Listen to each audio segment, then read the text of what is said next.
Coming up on This Week in Radio Tech, we've got Sam Sousa with us. You think you know who he is? Sam works with Triton, and he is the expert on streaming, making it work, and helping stations to really do it right. Also, Chris Tobin joins us from a Christmas tree. It's all coming up on TWiRT. This Week in Radio Tech is brought to you by Broadcasters General Store with outstanding service, savings, and support online at bgs.cc. By the Ruby console from Lavo. See Lavo in your future at lavo.com/TWiRT. And by Angry Audio. Audio problems disappear when you get angry at angryaudio.com. Hey friends, welcome into This Week in Radio Tech, the show where we talk about everything from the microphone to the light bulb at the top of the tower and more and more and more. I'm saying that almost every show now, more and more and more. It's the digital stuff that we're also doing. In fact, I just saw a Fred Jacobs media report today. It was a webinar, and I caught most of it, and it goes on to tell you how so many people, I mean, the listening curve for AM and FM is dropping off very slowly, and the curve for people listening online is coming up about the same, just about the same curve. Now, there's still a big gap between those, but streaming is really, really important. And it's a no-brainer for me to predict that on down the road, your streaming encoder is going to be as important and then more important than your AM or FM transmitter is. And we're gonna try to navigate those murky waters and try to look into the future and see what you need to be spending your engineering efforts on here in just a few minutes with Sam Sousa. Okay, so let me introduce myself. I'm Kirk Harnack. I work for the folks at the Telos Alliance, and we're broadcasting from the Telos Alliance studio here on this episode of This Week in Radio Tech. Chris Tobin is going to try to join us in a bit. He got held up in a film shoot that he's doing in New Jersey or New York, one or the other, and he'll be with us as soon as he can. But our guest today, I want to bring him in. I've been talking to this guy for a couple of years now and really admire the work that he's done. It's so gracious of Sam to be with us. Ladies and gentlemen, Sam Sousa of Triton Digital. Sam, welcome in. Hello. Thank you very much. I'm really honored to be here, actually, with such a great communicator, Kirk. So thanks for having me. Well, we're going to, you and I, Sam, have worked together, and actually you've worked a lot more with my colleagues at the Telos Alliance on streaming protocols and how stations can just sound better. Of course, your view, you come at it from representing the methodologies and perhaps some trade secrets and the way that Triton Digital does things. And we hear that name. It's a huge, maybe the largest streaming provider especially for broadcasters and other people who want to get their word out. Give us, if you would, Sam, kind of the elevator talk about what you do at Triton. And after you do that, we're going to hit our first commercial and come back for some serious conversation. So tell us about what you do at Triton. Sure. Well, over the time, I've had many different roles. I've been with Triton for 12 years now.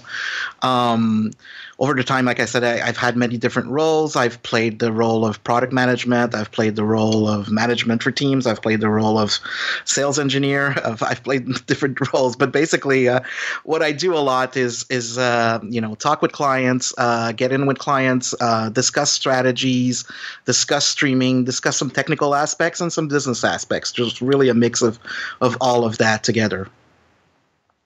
Good deal. I'll tell you what, we're going to get into some particulars. I'm interested in what's different about Triton. Not that the show is about promoting Triton. We're going to, although it's going to happen. I want to talk about the technologies that Triton is experimenting with and has done and has been put in place to make streaming better for the listeners and to also monetize it for the stations. And in that conversation, we're going to talk about the technicalities, what engineers need to be focused on in setting up streaming. There's easy ways to do it. There's slightly more complex ways to do it. And if we can make the, number one, make the listening experience great for the listeners and monetize it at the same time, then everybody wins. That's the world we're hoping for. This Week in Radio Tech, episode number 422 with Kirk Harnack, Sam Sousa with Triton Digital, and hopefully Chris Tobin will be along. We're going to get to our show here, get to the meat and potatoes of it here in just a second. Our show brought to you in part by Broadcasters General Store and our friends at Innovonics. Let's take a quick look. The The Aaron 655 is the latest addition to the Inovonics family of rebroadcast receivers, designed specifically for FM broadcast translators, also referred to as relay transmitters. The Aaron 655 is unique as an uncompromising DSP-based HD radio and FM receiver combined with a powerful 3-band audio processor and dynamic RDS encoder. IP connectivity adds streaming capabilities, and a web browser interface gives you total remote control of the unit from any PC or mobile device. The Aaron 655 gives you maximum flexibility for program sources. Select program audio from analog FM, digital channels HD1 through 8, streaming sources, and analog or AES digital line inputs, all with assignable failover audio backup. The internal RDS encoder allows you to customize your RDS messaging. You can use incoming off-air RDS data, convert HD radio pad data to RDS, convert streamed metadata to RDS, or receive IP telnet data. Comprehensive audio processing includes gated and windowed AGC, a unique syllabic leveler, 3 bands of compression, and both wideband and independent HF limiting. Easy setup is achieved by using 10 factory presets and 10 customizable presets. The processor also supports day parting, allowing automatic preset changes to follow different programming formats throughout your broadcast day. The front panel has an OLED display and jog wheel with intuitive menus for easy setup, advanced control, and editing for all operating parameters. The Aaron 655 dynamic web interface gives you total remote control of the unit from any PC or mobile device. A comprehensive set of menus includes a quick overview of now playing info, input-output control, processor options, RDS encoder, alarms and notifications, SNMP settings, and much more. You can also listen to the live audio broadcast streamed through the web interface. It's so cool. The Aaron 655 from Inovonics. Oh, there we go. And Broadcast General Stores, where you want to grab that. Call BGS, go to bgs.cc, or give them a call at 352-622-7700 and talk to Broadcaster General Store. That Aaron 655, an amazing box. A lot of tech in there and works so well. I love the fact that you can stream to it, grab the metadata, and put that out over RDS. So just so many things that you can do. All right, it's episode 422 with Kirk Harnack. Chris Tobin should be along in just a little bit, and Sam Sousa is with us with Triton Digital. So Sam, I just saw this Jacobs Media webinar today that it really said about what I expected, that streaming continues to be on the increase. And it said that the top 3 things that people do with their smart speaker is they ask it, what time is it? What's the weather? And play their favorite AM or FM radio station. And that surprised me that, that listening to other services, not AM, FM stations, was farther down on the list. The number 3 thing people do is listen to their AM and FM stations. The point is, broadcasters need to be streaming and available on smart speakers and probably need to sound good about it. Tell me what your philosophy is about that and where you think we're going. Oh, absolutely. Well, I'm just curious to know, like, where's podcast on that list? Where would that be? It was rising quickly. 4 or 5, right? Yeah. Oh, podcasting was rising quickly. So just a little, and I'm sure it depends on the age range. This was a large group of people, but I'm sure certain people who don't listen much to AM or FM, perhaps some millennials, would find podcasting there quicker. But although my 22-year-old daughter, she for a while didn't listen to radio, and now she does again because of Discovery. Of course. Yeah, she wants. Yeah. Well, it's a normal thing. I mean, no one's really losing listeners. They're just moving. They're just moving to another platform. They're just updating the way that they listen to content. So, they're either going to listen to on demand for music, or they're going to listen to their favorite radio station over a smart speaker, over on their mobile phone, over streaming, or they're just going to download podcasts or play them out off of their favorite smart speaker and so on. So, you just see that kind of migration of audience. Of course, it's pretty normal. We've been seeing this a lot, actually. Oddly enough, if you look at some numbers in Canada, we have a pretty good ratio of on-air to streaming, where the shift has happened quite a time ago, and in the U.S. it's just continuing and continuing. I mean, everybody's going to listen more and more as, you know, again, with different age groups, how they react and so on. They're just listening more and more on their devices, on their iPads, on their, you know, smart speakers and so on. It's perfectly normal. You know, almost 40 years ago, there was a time when we used to, well, we graphed FM and AM listening. And when I started listening to radio in about 1973, 74, I listened to AM, but then I discovered FM stations in central Kansas where I lived, and started listening more to FM stations. Well, of course, a lot of other people did that too. And there's this graph, and it just shows, you know, FM on the rise and AM on the decline, and then they meet about, I want to say in the late 70s, 78, 79 or so, and then they and the lines are pretty darn straight. So, you know, AM listening went down, FM listening went up, and the net was still the same. Now, what I just saw in this webinar with Fred Jacobs was AM FM on-air listening was going down, not precipitously, but just a little bit all over time. And the streaming listening to AM FM was going up, and it looked like no listeners were being lost, really. But the platform was changing, as you just said. Tell me about some. My stations don't do insertion from our CDN. We just stream what we play. So we're able to have a quality, consistent stream there. But plenty of stations, especially bigger market stations and those doing geo-targeting, they're doing ad insertions to make additional revenue, because, you know, your local advertiser doesn't really care so much if your ad plays out of market. And so let's replace that with ads that do play out of market. Talk to me, and engineers, hang with me here, because we're going to get to the reason why we have to do our jobs.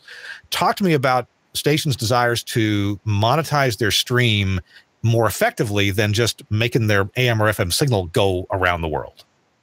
Right. So there's just basically there's three strategies.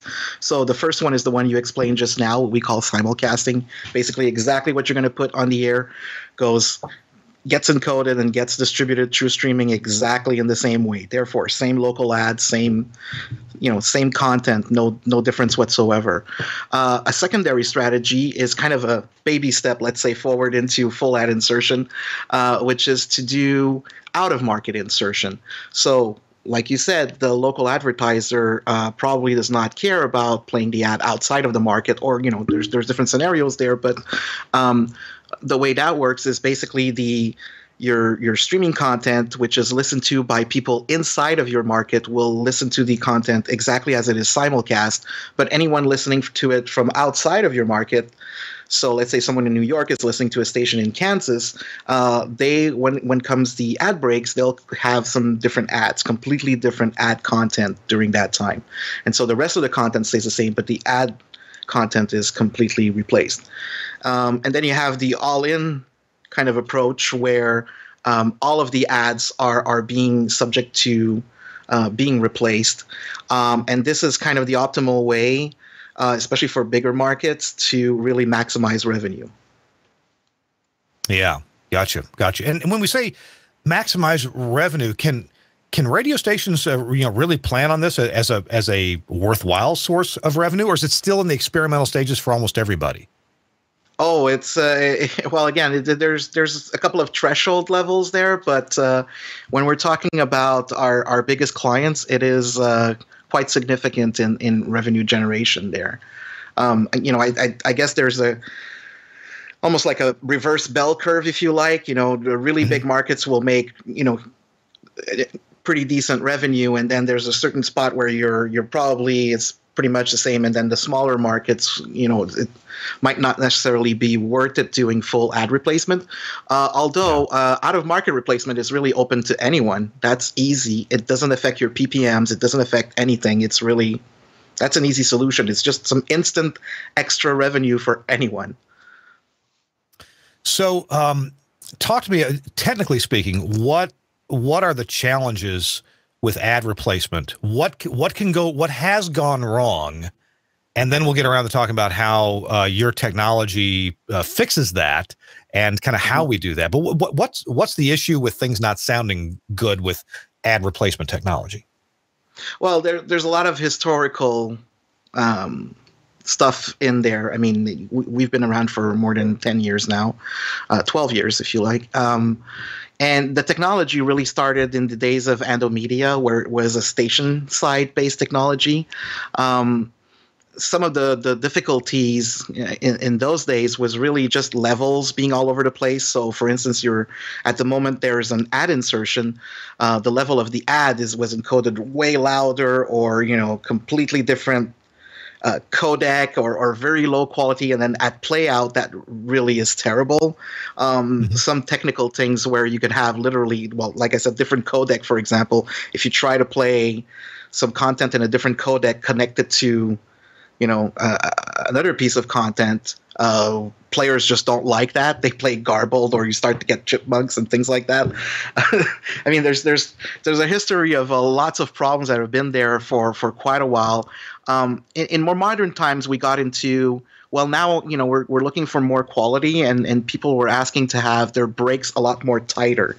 Therefore, at the moment they go to break, that the ad insertion really feels natural, right? You don't cut off any original content, because as you're doing ad insertion, you're of course replacing those on-air ads. So sometimes you would hear little pieces of on-air ads and so on. We fixed that problem quite a while ago, but that was one of the main ones that was out there, and still today there's still clients that ask us the question, are our breaks going to be perfect, and are they going to be picture perfect? And yeah, of course they've been. We've solved that problem a long time ago. So that, those ideas still persist a lot. But really now, it's more about maximizing revenue. I mean, I believe we've gone through the 12 years that we've been here, through most of the aspects that are really technical in terms of making it sound good. Now we're really focusing a lot more on the revenue aspects and maximizing the revenue aspects that are possible with it. So I hear you saying that if stations will take the protocols and technologies and techniques that you guys have put together and prescribe for stations, and of course they're using your encoder or an encoder that meets your specs, if they will do that, then, and they follow their own format. They follow the format they say. Like if they say we're going to run a 60-second break here, and it's 60 seconds, it's not 72 seconds. That the stream, the spot replacement that the listeners will hear is actually going to sound pretty good, and you've gotten that down to a good science. Oh yeah, absolutely, and there's even a little bit more magic in that. So it doesn't need to be exactly 60 seconds. It doesn't need to be 70 seconds. We can actually play a little bit with time. We have some buffering technology on the server level, which basically, as long as, let me step back a second and actually explain, how that actually triggers, right? Yeah. So curious. The way you're detecting an ad is basically using the output that's coming from the automation system, which is also outputting to your RDS encoders and so on, that it's playing an ad, right? Those are pretty typically right on spot on the time. And when they're not, they're usually off with a very, how can I say this? An unchanging offset. The offset non-changing offset. Sorry. Stable offset, usually, right? That's a stable offset. There you go. And so having that stable offset, we just calculate that and we just compensate for it, and therefore we're able to know when to trigger exactly those ads. Then comes the other part. Well, the actual system doing the replacement, to be able to insert and replace at that exact cue point marker where we got that marker from the automation system. And then the last tricky part is coming out of a break. Well, once we get the signal that basically says you have to come out of a break because we're going back on air with content, we will keep that in memory, if you like, in kind of a memory space of space-time, let the ad that's playing out to users finish, and then just cut and paste the content as if it was just continuous to the other one. So in real-time space, you probably got the marker, a couple of seconds before, but you're letting this ad finish and you're just stitching the content at the end so that it's seamless for the end user. Now, of course, that creates certain forms of delay. So that's kind of the sacrifice of having great ad insertion or great quality in ad insertion is that you have to sacrifice a little bit of lag time in terms of the lag time or compared to on air in order to be able to do that correctly. So usually, stations would be off compared to the on air for 10, 20, 30 seconds, depending again on how they're configured and so on. Okay. Hey, I want a little inside baseball here. I want to see if Suncast, if Chris Tobin is available yet. I see where he's messaging. Oh, there he is. Maybe, can you hear me? Can you hear me? I can hear you. Yeah. Excellent. All right, I'll leave you guys to talking, and I'll be right back with you. I'm in the middle of something here. Good. Okay. You playing Santa Claus, I see, or close to it. He's getting Santa Claus's seat ready. Lighting. He looks like, he's the stunt double for Santa Claus's lighting setup. That's what it is. All right. So tell you what. So I think I'm getting a picture here, Sam, that you guys are able through some clever, and I had no thought that that as a CDN, a content distribution network, that when you do your ad insertion, and I guess, Sam, you're stream splicing this, right? You're not decoding it back to audio and inserting audio and mixing that and re-encoding. You're stream splicing for your customers, right? That's exactly it. We're never touching any original encodes. I mean, what the engineer decides is the sound with its own processing, that's what's going out. Okay. So when you splice a stream, you've got if you don't already have a buffer of what you're receiving from the station, I guess you probably have a bit of one that gives you a little bit of play in the length of the spot set. Mm-hmm. But you're able to actually, let's say that they play that your insertion ad is a bit too long compared to and they return, you're still playing the ad. Now you're buffering their stream until you're ready to anyway, that's bending my brain. But the point is, that's exactly it. Okay.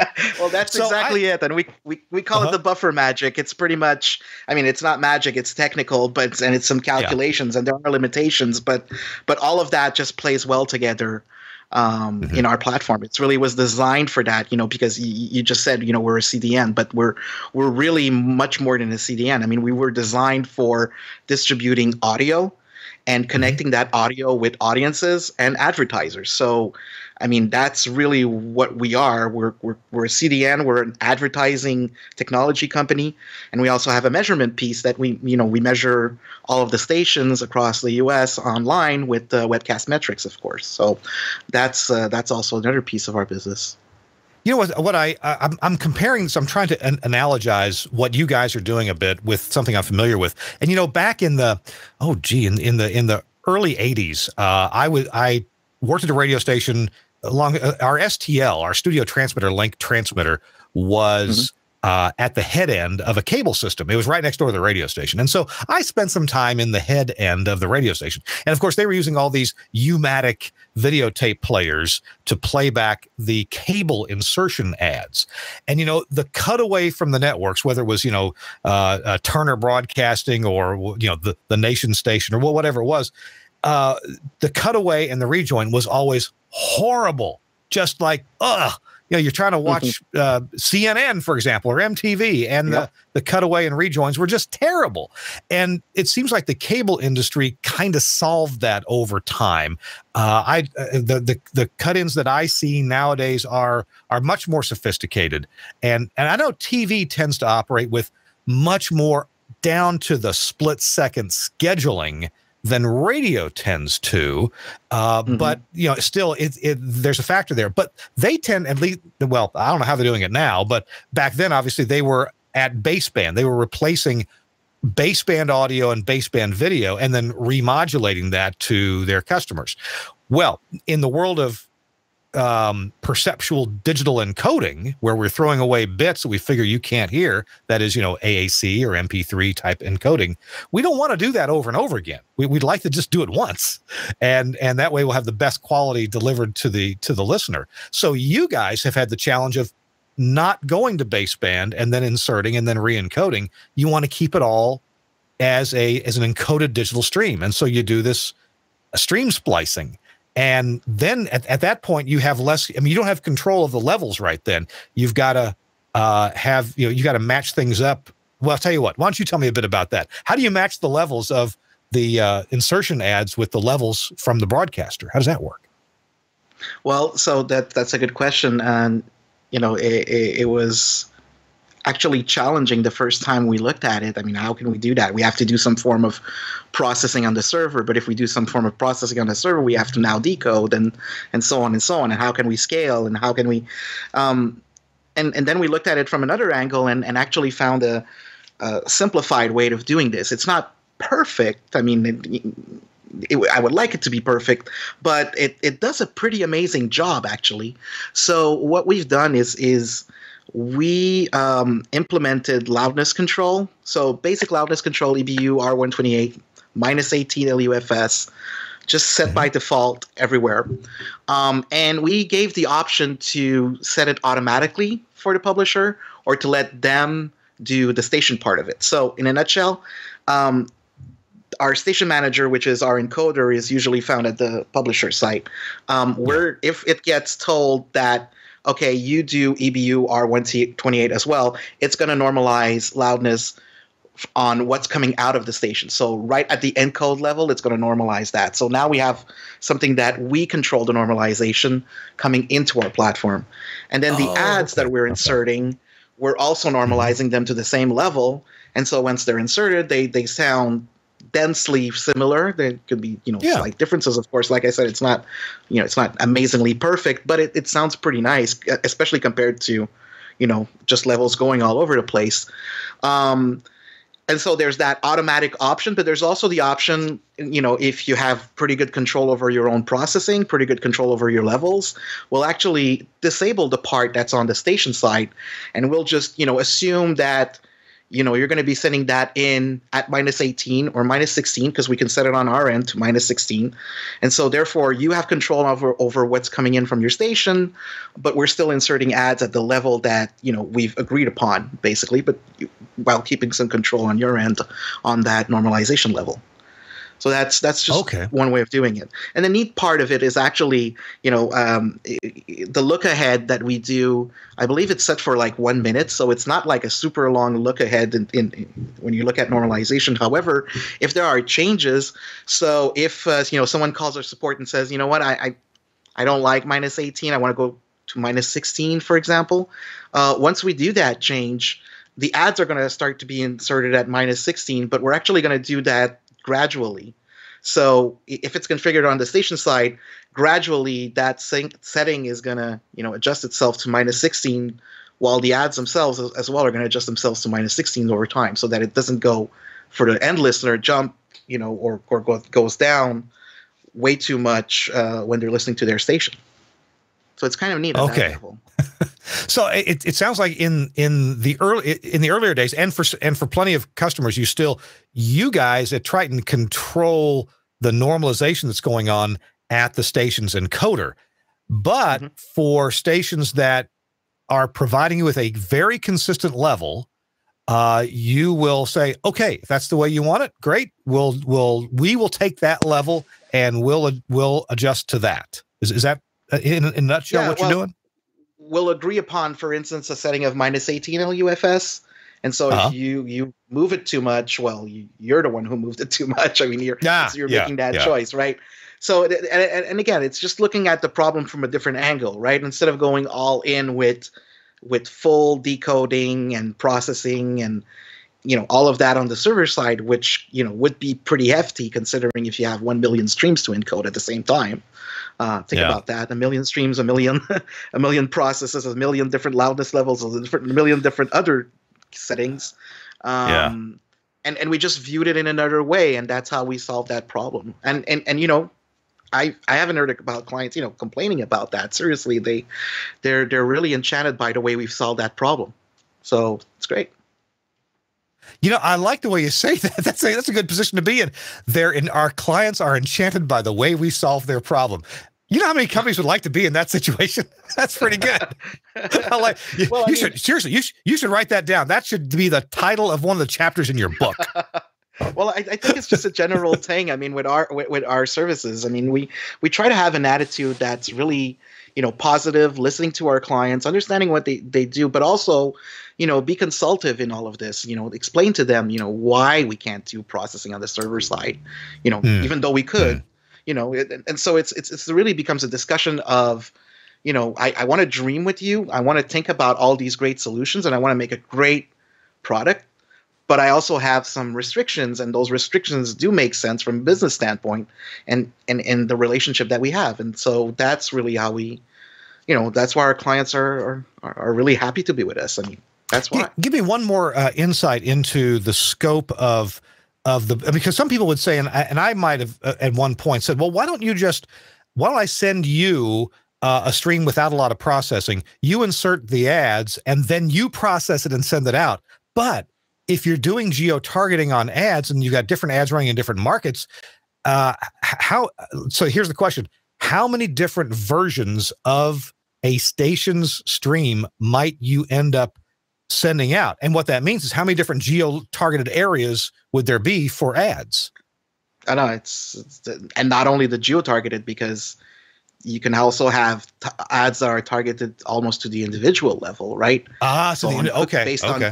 Based on cookies, based on device IDs, based on the same technology that you would find on the web, right? When you keep getting that, good sports and goods ad that keeps appearing when you're browsing and so on. It's exactly the same technology that's around there. And so you can literally have two people sitting next to each other on two iOS devices, exactly the same, listening to the same station, and they'll get two different ads. I mean, okay. It goes to that level, right? When you said millions of streams, you meant it could be millions of streams. Okay. Oh yeah, absolutely. Yeah. Okay. And because the ad okay. Wow. I'm just blowing my mind here. Yeah. I've got a friend in the ad business. He runs an ad agency in South Carolina. And he was telling me about this tech, and I'm going like, wow, really? He said, yeah, we do it for TV. We do it for streaming too, for streaming audio. People, households are targeted individually, and different households will get different video ads. So, wow, this is amazing. Tell you what, we are going to take a quick break here. You're watching or listening to This Week in Radio Tech, the show where we talk about technology, everything from the mic to the light bulb at the top of the tower. And as streaming becomes more and more popular, and more things, more possibilities are available, made that way by the technologies. It sounds like it gets complicated, but really at the station level, Sam's going to talk to us coming up next about what engineers and IT people at the station level need to do to make sure that this stuff works and works well. It's Kirk Harnack. Chris Tobin is around. He may be joining us. He did a little. He was doing a little check by the. Oh, are you there? Oh, yes, you are. Hey. Yeah, we're shooting videos today for fundraising. It's the holidays, as you could see. So I'm taking a break at the moment. It's a craft services break. So I thought I'd jump in the studio and set up something fast. And here I am. Hey, now, not everybody in our audience, and up till 4 years ago, I didn't know what it was. What's craft services? That's the food truck. Food. It's food. It's food. It's the food truck. Yeah, I'm just having fun. We have a few folks. We're just having fun with the whole concept, because actually across the street for the last several months, on and off in a 2-block radius, they've been shooting a new NBC series, spy series that'll debut in the spring. So we've been watching a lot of craft services back and forth out front. A lot of food trucks for the last few months. Food trucks, exploded trash cans, all kinds of stuff. And I didn't know why this was really necessary until I sat in on the filming of an episodic comedy that never made it to air. But it was a full Lionsgate production and everything. And they work long days, and they don't have time for, 80 people to go out to lunch and come back. They got to feed them there and keep them working with a minimal downtime so they can get as much, they can get their 8 minutes of video shot in, in 14 hours of work. Just amazing. Absolutely. Yeah. I've watched it a lot in the city. You see it. They do a scene. It's 30 seconds. It's a minute, and all of a sudden they break. Okay, break, lunch, and you're like, that's it. And they walk 10 feet to the truck, and they all sit down and eat. And okay, we're ready. 20 minutes later, they're back. It's like that's the way it works. Yep. So yeah. So I'm on the set right now. I'm on a set, actually on a video set. well, I built this set, but it's having some fun. So Chris, you may or may not be available during the next 25 minutes to chat with us, or what? I'm good. No, the next video session is 6:30 Eastern. So we're good. Okay. So it's okay. So I'll consider you here. And when we come back from commercial, you'll be talking to Sam as well. It's Kirk Harnack and Chris Tobin and Sam Sousa, and we've got a message from Angry Audio. Let's roll it, and I'll chat about it. Okay, let's see some video here. Oh, those little live audio mixers, you see them everywhere. Some are good. Some are so good, you may be tempted to use one in a radio studio. Well, they're missing some necessary features that, until now, have only been available on expensive radio consoles. Enter the Talk Show Gadget. The Talk Show Gadget adds essential broadcast features to your live mixer, like a studio monitor volume control and a second input for listening to the air feed. Your audio speakers will move automatically to prevent feedback when any mic is live. And speaking of live mics, the Talk Show Gadget even produces logic to illuminate an on-air sign, hopefully hushing the hallway chatterboxes. Yeah, right. LED illuminated push buttons instantly activate for up to 4 microphones, and you can get the mix right and leave the faders right in place. Powder-coated steel enclosure to the internal linear power supply, the Talk Show Gadget is built rugged for the realities of radio. And you can get yours at angryaudio.com or any of their dealers. Check it out. Go to the website, angryaudio.com. And the Talk Show Gadget isn't the only gadget they have. They got quite a few, and they also have some new things called gizmos. So check all those out at angryaudio.com. Thanks a lot to Angry Audio for sponsoring This Week in Radio Tech. Episode 422, Chris Tobin is here. Sam Sousa is here with Triton Digital, and he's been letting us in on some of the secrets. Sam, are you allowed to tell us any Triton secrets? Is any of this secret what you're telling us, or is this okay to talk about? Oh, no, don't worry. If there were secrets, I wouldn't be really sharing them with you. Okay. All right, good deal. So now let's talk about the engineer. And it seems to me that years ago, and I'm talking probably 8 or 9 years ago, maybe 10, I went to some stations that were customers of yours. Ando was probably the name they were affiliated with. And it seems they had rather complicated setups with computers and sound cards and looping in and looping out, and just a lot of stuff going on, a lot of rack space taken up just to stream some audio with inserted commercials. How are things different now than the complex setups I saw some years ago? Yeah, well, that setup was really related to the station side aspect of it. So at that time, Ando Media was doing station side ad replacement. So the ads were being replaced on the station. Therefore, all of the ads on the streaming were replaced, and it was the same ad for everyone. So you basically have like 2 streams. You have your on-air aspect, your on-air playout, and then you have your streaming playout, which is just the commercials replaced, but they're all the same for everyone.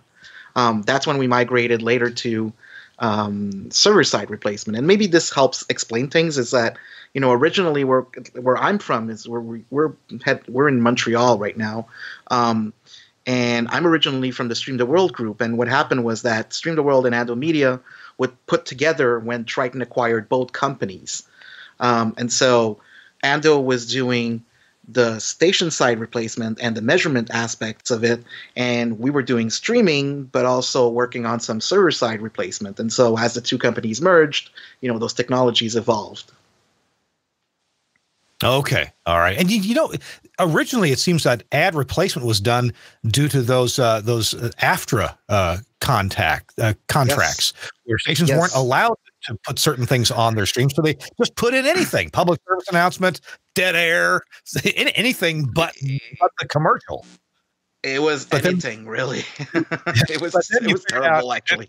Yeah, it's usually the same announcement over and over again, and you get tired of listening to the stream. But clever people, maybe some of your people, figured out that, hey, we can monetize that time, and in fact, now we can even geo-target it now that we have information about listeners and their habits and so forth. Exactly. Cool. So now, at a station, and tell you what, let's do one of my friends a favor.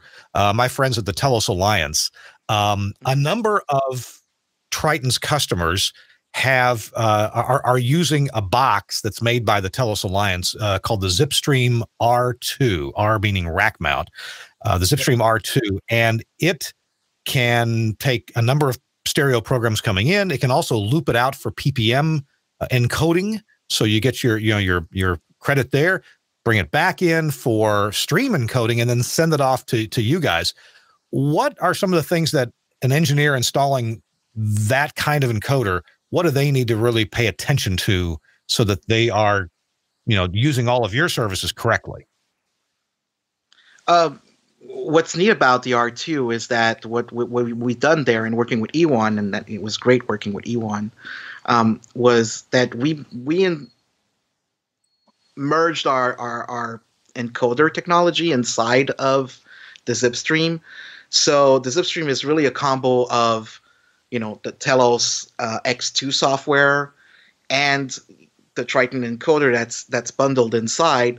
And what that allows to do is that all of the processing, all of the audio input of the ZipStream itself is really handled, integrated into the box. You really don't have that much to worry about because the Triton side of it is just putting in station name, password, and go. It's pretty simplified. The other piece that's kind of new, and this was somewhat of a challenge originally, was that we've always been used to capturing metadata and reacting to metadata in order to react to those ads. With the ZipStream, Telos had to also get familiar with that, and they've become really good at it now. There's the metadata engine. It's called Metadata 2 inside of the ZipStream that handles the metadata, but also it puts in the right timings and all the magic that's necessary so that we can know when to trigger ads and so on. So it's really that combo that makes it such a great product at that level. And it's great because really you don't need to worry about much. You just feed in your audio. It's a digital only product. However, it doesn't have analog, so it has LiveWire and it has AES EBU digital audio inputs, but it doesn't have analog. So what's usually suggested there is that get a node, get a LiveWire node, for example. Analog into the node and then LiveWire into the ZipStream. That's a great way of doing it. It simplifies a lot. And what we saw also is that a lot of our clients are modernizing their stations, especially when you're going outside of the U.S. There's a lot of them that are really modernizing, or either they're brand new. So they think about things like LiveWire. They think about things like audio over IP and really going a lot more towards the modern side of things there. And so we had to make sure that we were able to serve them as well. I mean, we can't just tell them install our software where, and that's how it all came to be actually, and bundling it together into the ZipStream. Hey, Chris Tobin's here. Chris, what are you seeing in your market in New York City? Are stations, you think, becoming pretty sophisticated? Are they getting up to date with the streaming technology that's available to them? Oh, absolutely. Yeah, absolutely. They are. I mean, you have to if you're going to be making money advertising and doing anything on the stream. That's you got to do it, and you got to keep it in sync. I mean, as you guys spoke earlier, the early days of the commercial insertion, ad insertion, there was a lot of timing issues. I can tell you, I remember those early days, and it was very heavy lifting. That sometimes the box broke and everything fell on the floor. So it's much better now, and it's prudent business-wise. You just have to do it. Best practices. If you don't, you'll be the odd person out, if you will. People doing the stream, because as you all know, and Sam knows as well, the audience doesn't care about how it gets to them. They just know it's what they want. They get it, and they move on. Exactly. Sam, it used to be that synchronizing our metadata with our music just meant you'd see the title and artist at the right time when a new song starts. Mm-hmm. But because of ad replacement, this synchronizing, or having a known offset, if there is going to be some kind of offset, but having that timing known, that's pretty critical for ad insertion, as you were describing. In fact, I think your spec calls for this to be accurate within some number of milliseconds. Is that right? Oh yeah, absolutely. It is the most critical if you want great sounding transitions. Really, I mean, the human ear can notice 10 milliseconds of a little blip from another piece of content. So it has to be super precise. We don't have a choice there. And there's also other benefits, right? Because, also in the old days, you would have now playing coming in, and if it comes in a second later, that's not so bad. But now, because you're having such critically timed cue points of metadata, well, you're now playing as well for music is coming in picture perfect at the exact moment where your song starts. And it plays a little bit with how fades work at the station level, because depending on your automation system, the fade is going to be at half fade or 3/4 fade. That's when the actual cue point is sent.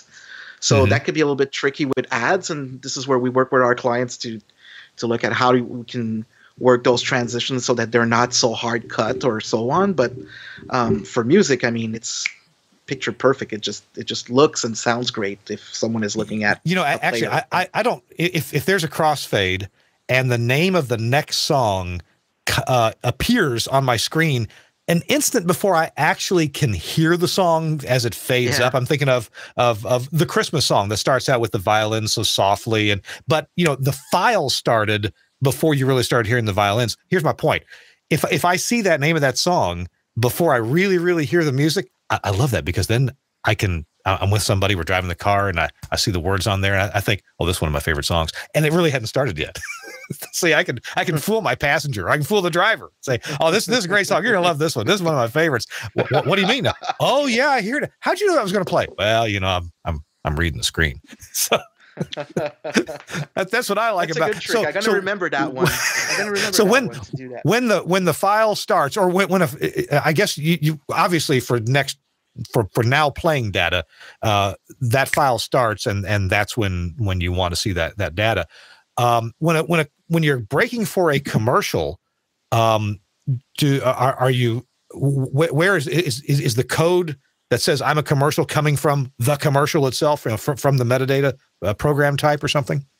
Yeah, exactly. It's the program type. So usually you'd have, for instance, an audio vault. It's going to be usually COM for commercial, MUS for music, or something like that. All different automation systems have all different names, and that's another piece of our magic. And it's just adapting to all of those and translating that into a unique language that we use internally. So it's taking all of these different types of content and being able to recognize them. One of the challenges, actually, if I may, on that end is when you're talking about a talk and news station, that's a little bit more complicated, because you don't have music coming back from a break. You don't have something coming back from a break. Sometimes it's literally someone pushing a button.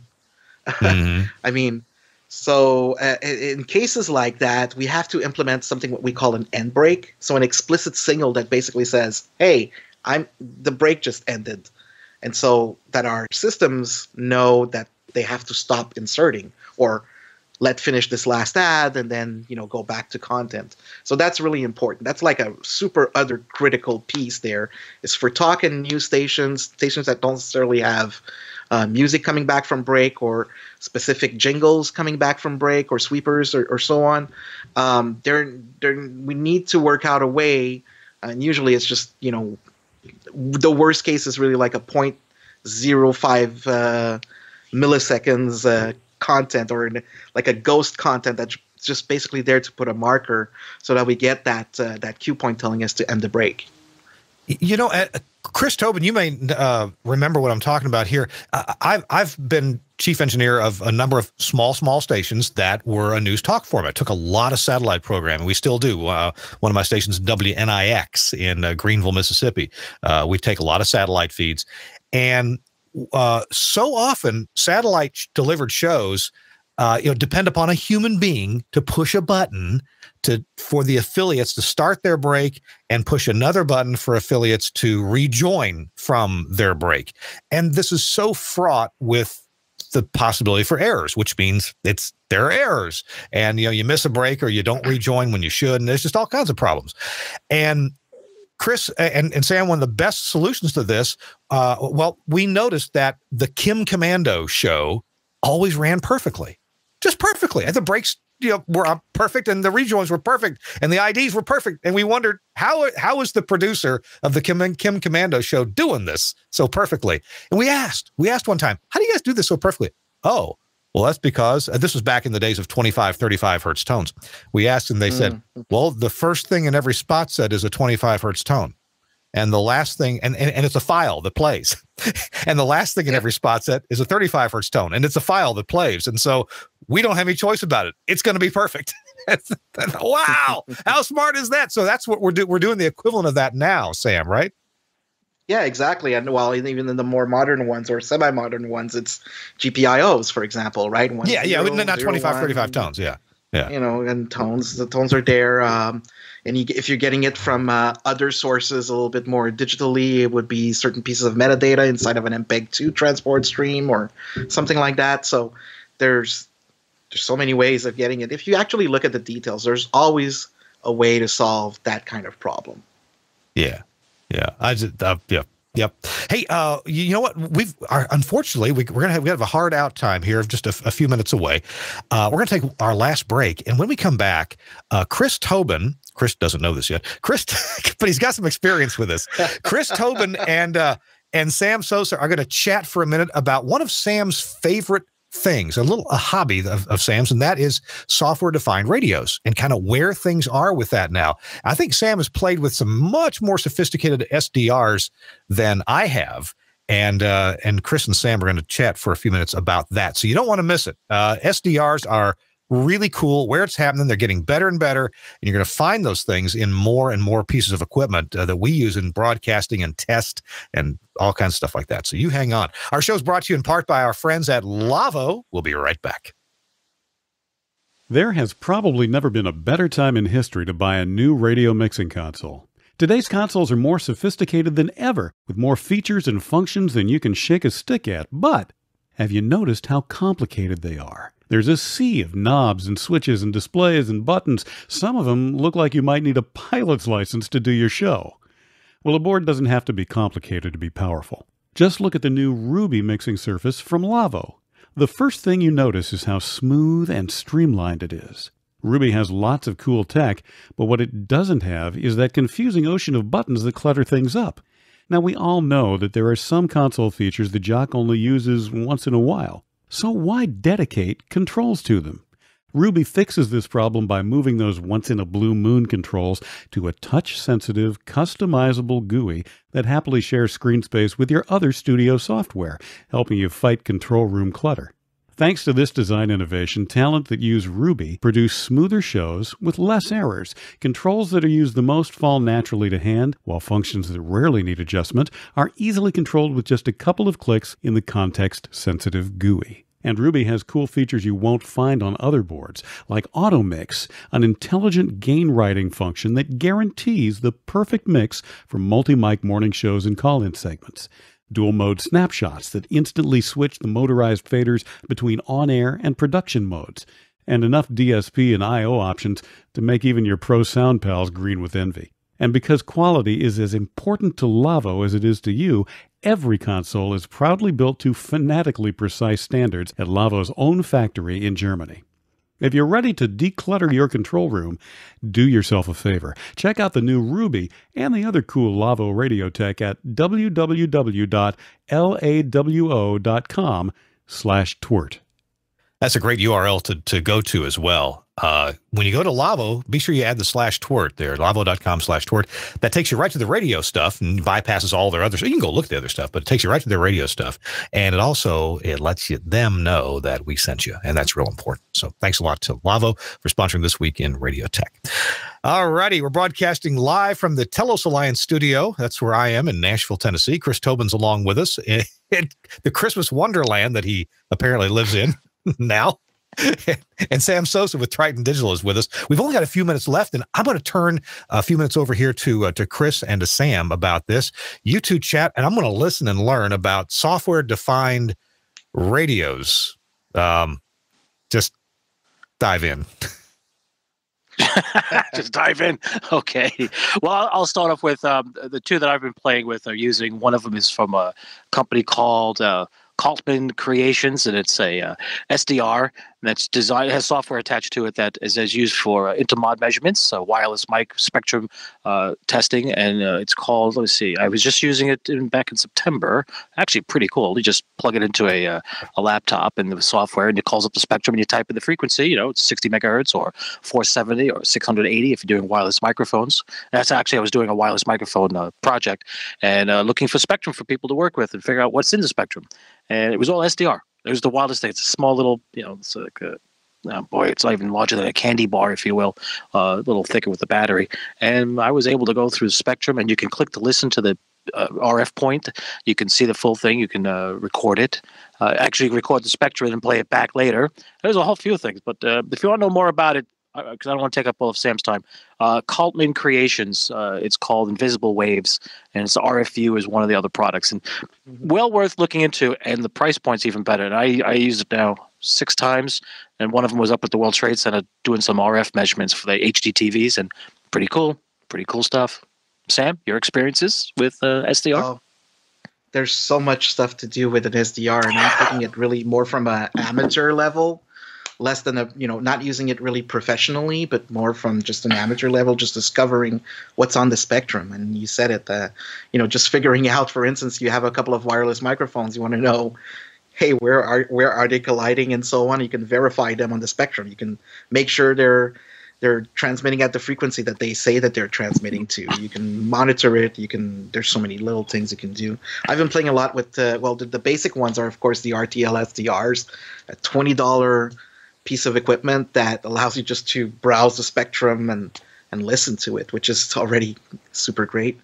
But then when you start playing a little bit more, there's things like the ones that can transmit, like the Hack RF or the Blade RFs, or really the professional ones, the UHDs and so on. And then you start learning things like I think Kirk was mentioning the other day something about an idea of capturing the whole spectrum of the FM, the whole spectrum of FM, and then retransmitting it or something like that. But you have to also be careful with a couple of things, because even though these tools allow you to play with that, first of all, you have to make sure that you're not interfering with other signals. That's super important. But also the thing that people tend to forget is that if you record the whole spectrum and you just play it out to with the same device or with another device over the spectrum, well, you're also playing back the noise.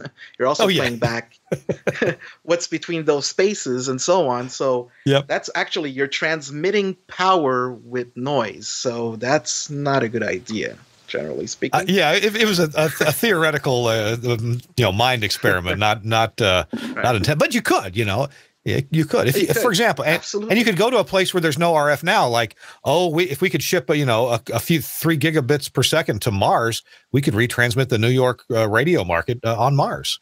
We could. It will just take a while to get there, though. Just that's right. Thought experiment. Well, so Sam, if since you've been kind of an experimenter with these SDRs, you mentioned a couple. If I wanted, I've got a couple of the RTL ones. I've been playing with those now and then.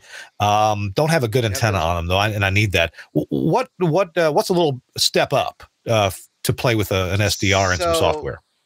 The basic one is the RTL SDR. That starts at around, it's like $20 or so on.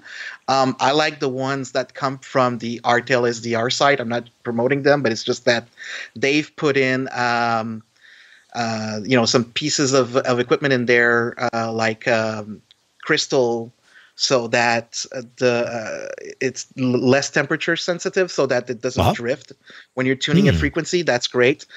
There's also like bias T on there and HF, so it's like a more modern version of the basic ones, but still at the same price. And then a step up would be the AirSpy Mini, for example. You get a little broader range. Also the software, a software that's really popular out there is SDR Sharp. It was acquired by AirSpy, so AirSpy bundled a couple of software that only works on the AirSpy. Kind of not neat on that part, but you need the AirSpy to be able to leverage those other pieces of software, like a big spectrum analyzer and so on. But then you really have, without going into the full professional, I think it's still, once you start playing a little bit more high amateur, but not necessarily professional. And the Hack RF, you can't go wrong with with that. Although it does allow you to transmit, so you now have new responsibilities. Ah, yeah. So yeah, once you're hooked, then you want to move up to the Hack RF, apparently. Oh yeah, and it's just like broader range, and then you see a lot more stuff, a lot more spectrum at the same time. But it's also the transmit capabilities. Although you can do that also with a Raspberry Pi, you can just download the RPTIX on the Raspberry Pi, and you can transmit on any frequency, anything. But again, it's transmission is a power that you need responsibilities. Like and those people in our audience who are ham radio operators, there are certainly very professional, professional amateur ham rigs that are software-defined radios as well. They're pretty sophisticated, but I like to just listen and tune around. Hey, we've got to take care of a couple things here on the show before we move on. One thing we did today here in Nashville, and I mentioned this because I think it's a fun idea for offices, but also for maybe your SBE chapter. Our SBE chapter today, we didn't have a speaker at our meeting. Couldn't get one arranged for this time of year, so we decided to have a Dirty Santa SBE meeting. And so I encouraged our members to show up with, some white elephant sort of thing from their shop and wrap it up. And people wrapped them up really nicely. I was embarrassed. Mine weren't wrapped all that well. I brought several in case somebody forgot to bring one. And look what I walked away with in the Dirty Santa gift opening. So I got me an HP 48 port. Now it's just 10100, but there are 2 gigabit ports way over there on the end. So that's my Dirty Santa right there. Do you guys play Dirty Santa at your house with relatives? It doesn't go over well at my house. Yeah, we're still a little bit traditional on our end. I think it's still kind of everybody gives gifts to everyone. Costs a little bit more money, but We actually do both. We give gifts generally to the kids, and then the adults play Dirty Santa. And we had the same George Foreman grill get passed around like 4 years in a row. Oh my goodness! Well, we each used it, and then we re-gifted it. So now, and hey, I this has been such a great show with Sam Sousa. Sam, obviously you work with the folks at Triton. You're a solutions specialist to the R&D department there, right? Mm-hmm. Yeah. Okay. All right. Guys, I hate to end the show on a bit of a sad note, but there is an engineer who a lot of us know, and unfortunately, Barry Thomas passed away in the last day or so. A lot of us have known Barry for a long time. He's one of the first really good engineers I ever met. When I met him, he worked at Broadcaster General Store, and he stopped by a little radio station that I was working at. He was on the road introducing people to consoles and some other gear. And a lot of you may know Barry was elected the president of the SBE back around 2007, 2008, right in that time frame, and served as the president of the SBE. A lot of you know that Barry had cancer, and he was kind of bad for a while, got better, and then took a turn for the worse here in the last few months. So it's a sad thing. I posted something about that on the TWiRT site as well as my own on Facebook, but we'll have some information on there when arrangements are known. And I just bring that up because a lot of people knew Barry Thomas quite well. Chris, are you familiar with Barry? Oh yeah, no, we go back. Yeah, no, I got word of it the other day, and we worked together on many projects, and our career paths have crossed over from who filled in whose job and who left one and moved into another. Yeah. No, Barry was he was one of the few engineers that would do something out of the box or out of the usual thinking. He would, if somebody says, well, we can't really do it because of X, he'd look at it and go, you know what? I think X is not X, it's actually Y, and make it happen. And to his testament, I mean, he did a lot of things. And I know working with, was it Jefferson Financial and a couple, Lincoln Financial, I think it was, and a few other companies over the years. Mm-hmm. He did some stuff. You could read the articles about what he did. But, when you get together with him at the NABs over the years, the conversations at the bar were more like, oh, how did you do that? Really? He goes, well, I will say it hurt, but it worked. Yeah. So that's the kind of guy that he was. Yeah. Well, on the one hand, so many of us are sad that Barry has passed on. On the other hand, we're very glad to have known Barry and can take away a lot of great attitude and intellect and innovation from Barry. He's just a great guy, a real gentleman and great guy to work with. And I mentioned Barry was a guest on 2 of our TWiRT podcasts as well. I think our show episode number 100. When he lived in Atlanta. In fact, the title of that episode, I just looked it up a little while ago. The title of that episode was Thwack, Thwack, Thwack. You'll have to watch the episode to find out why. And then he was also on episode 394. It was an episode about audio over IP and how you're doing it wrong. So very opinionated, but yet very, very helpful as well. So we mourn Barry's passing. I just want to get that mentioned. All right. Sam Sousa, thanks for being with us. I sure appreciate your participation. Right. And it's great to see you. And I hope to see you again soon, maybe at an NAB show. Sure, for sure. All right. It's a pleasure. And I'm sure I'll have questions for you that only you can answer. So thanks for being responsive to my emails now and then. And Chris Tobin, thank you for joining us. Yeah, thank you again, Sam. And Krista, thank you for joining us. Thanks to Suncast for producing our show. And thanks to Andrew Zarian, the founder of the GFQ Network. And unfortunately, we got to go. I got a feeling that we could talk to Sam for a lot longer. And I wish we had more time for Chris and Sam to chat about SDRs. I love to listen in and find out what I can. We've got we got a show next week. So we'll see you next week. And we'll look forward to it. In fact, it's going to be a little off the wall show next time. Next week. I'll keep it a secret until we get closer. All right. We'll see you next week on This Week in Radio Tech. Bye-bye, everybody.